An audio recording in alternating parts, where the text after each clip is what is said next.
പാലക്കാട് കഞ്ചാവ് കടത്താൻ വിസമ്മതിച്ച ഓട്ടോ ഡ്രൈവർക്ക് ക്രൂരമർദ്ദനം. വടവന്നൂർ സ്വദേശി ഓട്ടോ ഡ്രൈവർ അബ്ബാസിനാണ് മർദ്ദനമേറ്റത്. സംഭവത്തിൽ 3 പേർ കസബ പോലീസിന്റെ പിടിയിലായി. ഇവർ സ്ഥിരം ലഹരിക്കടത്ത് കേസ് പ്രതികളാണ്.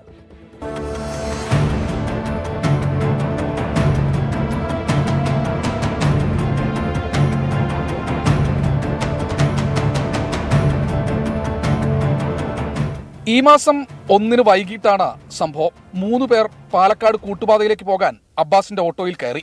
കൂട്ടുപാതയിൽ നിന്ന് ആളൊഴിഞ്ഞ സ്ഥലത്തേക്ക് പോകാൻ ആവശ്യപ്പെടുകയായിരുന്നു.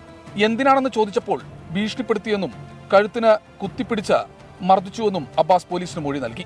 കഞ്ചാവ് കടത്താണെന്നറിഞ്ഞതോടെ കഴിയില്ലെന്നറിയിച്ച് പ്രദേശത്ത് നിന്ന് പോകാൻ തുടങ്ങിയതോടെ കൂടുതൽ പേർ ചേർന്ന് വീണ്ടും മർദ്ദിച്ചു. കേസിൽ 3 പേരെയാണ് പാലക്കാട് കസബ പോലീസ് പിടികൂടിയത്.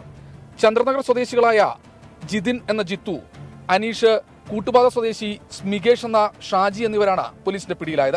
പിടിയിലായ 3 നിരവധി ലഹരിക്കടത്തു കേസുകളിലും അടിപിടി കേസുകളിലും പ്രതികളാണ്. സംഭവത്തിൽ കൂടുതൽ പ്രതികളുണ്ടെന്നും അന്വേഷണം തുടങ്ങിയെന്നും കസബ പോലീസ് അറിയിച്ചു. 24 പാലക്കാട്.